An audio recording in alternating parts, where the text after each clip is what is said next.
রাজনীতিতে আওয়ামী লীগকে এই মুহূর্তে নিষিদ্ধ করা হবে কিনা, আগামী নির্বাচনে আওয়ামী লীগ অংশ নিতে পারবে কিনা, অংশ নিতে দেওয়া হবে কিনা, এসব নিয়ে মোটামুটি একটা বড় ধরনের বিতর্ক জমে উঠেছে।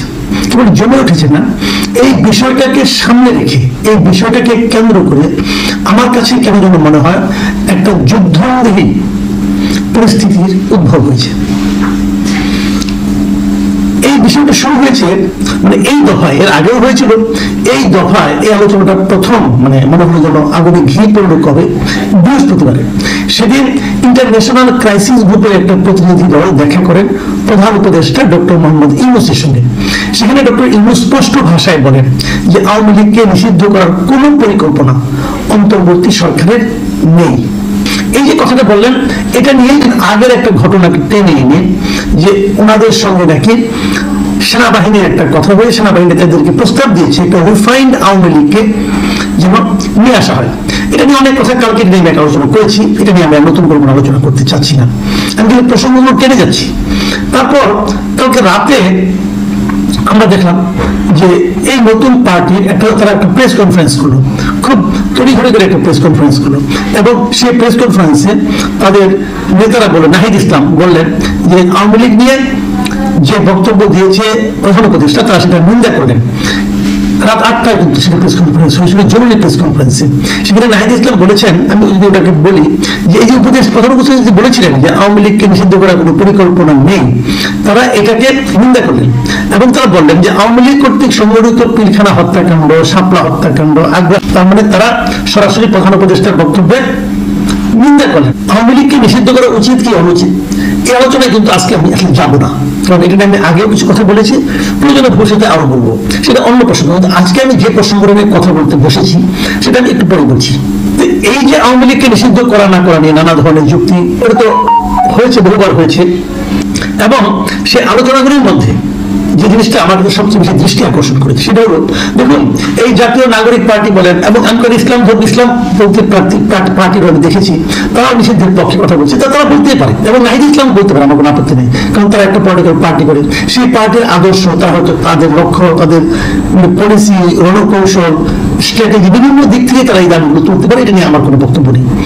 আমার বক্তব্য প্রধান উপদেষ্টা যে কথাটা বলেছেন, তার উপদেষ্টা মন্ডলীর দুজন সদস্য এ বিষয়ে কি মন্তব্য করলেন, এই দুই ভদ্রলোক কি বলেন, এই দুই ভদ্রলোকের বক্তব্য দেওয়ার পরে দুই ভদ্রলোক কিন্তু একইভাবে এমন বক্তব্য দিলেন যে বক্তব্যটা প্রধান উপদেষ্টার বক্তব্যের সম্পূর্ণ বিপরীত।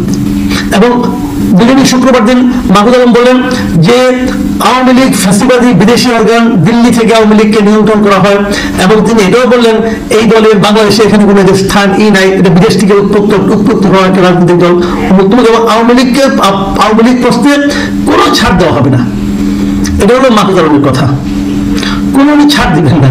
আর ওরা প্রধান উপদেষ্টা বলেন যে আওয়ামী লীগকে নিষিদ্ধ করার কোনো ইচ্ছা তাদের নাই। আচ্ছা, আরেকজন মন্ত্রী উপদেষ্টা, যিনি খুব পাওয়ারফুল উপদেষ্টা বলা হয়, সবচেয়ে গুরুত্বপূর্ণ মন্ত্রণালয় ওনার হাতে আছে, সেই আসিফ মাহমুদ বলেছেন, সুমন কি বলেছেন, আমি হুবহু পড়ে শোনা, উনিও বলেছেন কিন্তু 21শে মার্চ মানে যেদিন কে আওয়ামী লীগকে ফেরানোর খায়েশ করছে, খুব প্রধান উপদেষ্টা করছে। এখন আমার কথা হলো যে প্রধান উপদেষ্টা একটা উপদেষ্টা মন্ডলী মানে ভার্চুয়ালি উনি প্রধানমন্ত্রী, তো উনি যখন কোনো একটা মন্তব্য করেন, কোনো একটা সিদ্ধান্তের কথা জানান, তাও কি বিদেশি একটা ফোরামে, বিদেশি একটা প্রতিনিধি দলের কাছে উনি যখন বলেন যে আওয়ামী লীগকে নিষিদ্ধ করার কোনো ইচ্ছা তার সরকারের নাই, তাহলে তার সরকারের দুজন সদস্য যখন ওনার বিপরীত মুখে কথা বলেন, তখন কি সরকার বলতে আর কিছু থাকে? আমি এই প্রশ্নটা করতে চাই, ওনারা কিভাবে বলেন? তাহলে প্রধান উপদেষ্টার বক্তব্য যে প্রতিবাদ প্রকাশ্যে করলেন, সেই প্রতিবাদের ব্যাপারে প্রধান উপদেষ্টার বক্তব্যটা কি? আমরা কোনটাকে মানব, আমরা কোনটাকে বিশ্বাস করব? প্রধান উপদেষ্টার বক্তব্যকে নাকি তার দুজন তরুণ উপদেষ্টার বক্তব্যকে?